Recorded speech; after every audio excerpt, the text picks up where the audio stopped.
Mianza. Good morning, good afternoon, good evening from wherever you're watching us from. My name is James Mongi, Catechist of the Eastern Orthodox Church, coming live from the Orthodox Patriarchal Ecclesiastical School of Macarius III of Cyprus Seminary, and we are located here in Utah, Nairobi, Kenya. We have just celebrated a great Vespers, and the day of the Orthodox Church starts in the evening. So today is the evening of Saturday, 22nd. So we have begun the service of Sunday, 23rd. Tomorrow we will be celebrating the after feast of the feast that we have had during the week. And on 21st we had the feast of the entry of the Theotokos into the temple.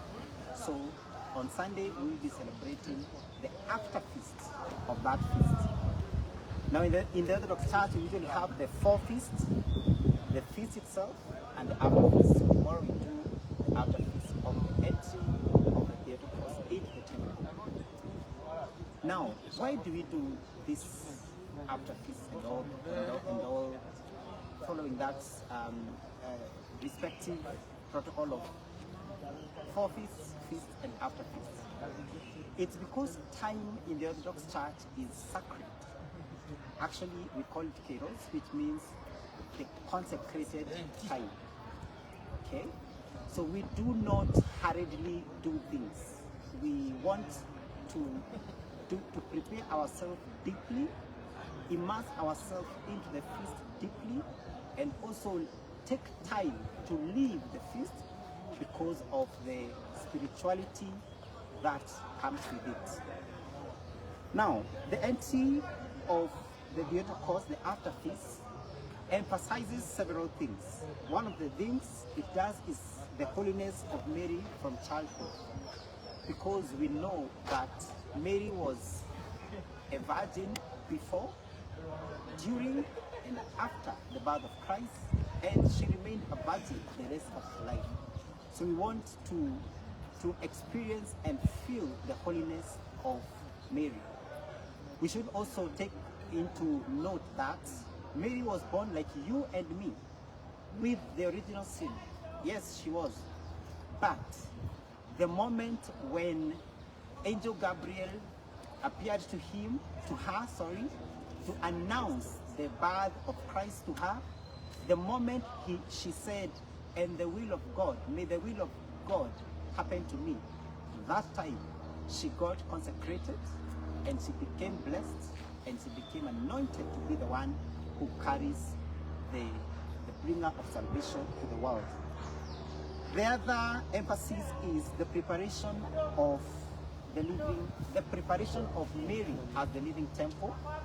Actually, she is compared to the Ark of the Old Covenant, where God's salvation was experienced during that time. And that emphasis is the unfolding of the salvation history, because inside her, she gave house, or she contained the one who brought salvation to the whole world. So she was used as an instrument to fulfill what the law taught, what the prophets prophesied up to the time of the coming of Jesus.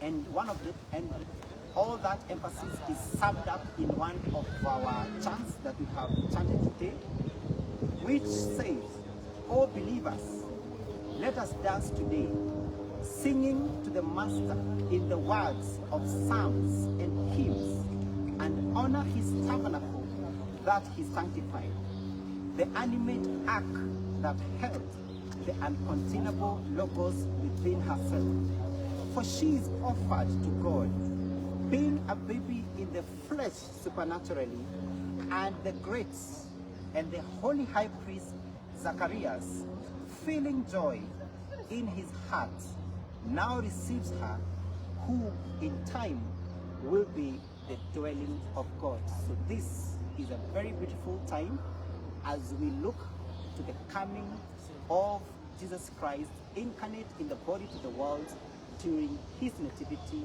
that we'll be celebrating on the 25th of December. Through the prayers of our Holy and Immaculate Mother, the Theotokos, O Christ our God, have mercy on us and save us. Amen. And may we all have a blessed after feast.